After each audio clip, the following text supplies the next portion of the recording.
Ebola is currently terrorizing the world, but are we overreacting to it? As of November 2014, the published date of this video, there have been 15,000 outbreaks of Ebola, with 5,700 deaths. But should we be terrified about this?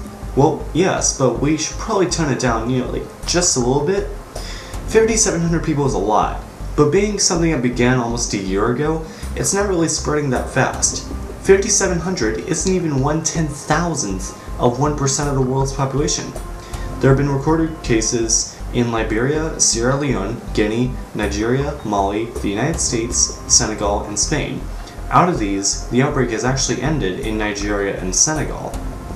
It's not really a question about how many people get infected, so much as how many die. Liberia has suffered the most deaths at 3,000 or so, but more than around 7,000 people there have been infected, meaning that roughly 40% of all Liberians infected die. Mali, however, has suffered the highest deaths relative to the people infected, with 6 out of every 7 people infected there dying. Don't be too paranoid if you're in Mali though, as those odds were very easy for me to calculate, as there were 7 people infected there, 6 of them died. Guinea also has a high death rate, as 1,192 of the 1,971 infected had died. In Sierra Leone, it's more promising, as only 1,571 out of 6,073 infected died. Ebola has also spread to Spain and the United States, just in really small numbers. In Spain, 1 person has contracted Ebola, and that person is still alive. And in the United States, 4 people have contracted it, with 1 person dying. But it doesn't really seem like it due to how we're reacting. Honestly, this is really getting annoying. So annoying that I thought I had to address this issue this week instead of using one of my other ideas.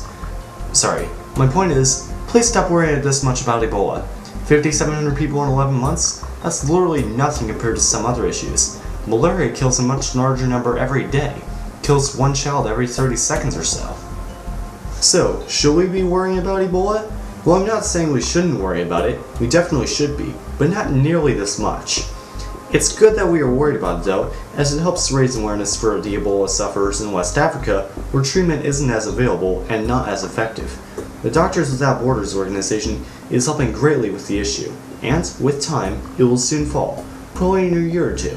It's showing no signs of leveling off anytime soon, but it's infecting people incredibly slowly, meaning that when it does level off, it most likely won't kill any more than 20,000 or so, which is still a lot though. Ebola is spread through contact with bodily fluids, such as blood, saliva, snot, pus, etc. Basically, don't touch people's open cuts, cover your sneezes, and be careful when sharing your beverages, and I'm not a doctor, but you're probably going to be more or less fine. Thank you for taking the time to watch this video. If you want to subscribe to this channel, there's a huge yellow button right in the center of the screen that says subscribe on it. You really can't miss it unless you're blind. If you want to subscribe to a channel I really like, I suggest Merlin Speaks, where Merlin has gotten a foothold in the 21st century and now has a YouTube channel where he answers your questions, and it's really good at it too. Honestly, it's like his superpowers are magic and answering questions, which aren't really bad superpowers to have. Anyway, thanks for watching, and I'll see you on Wednesday.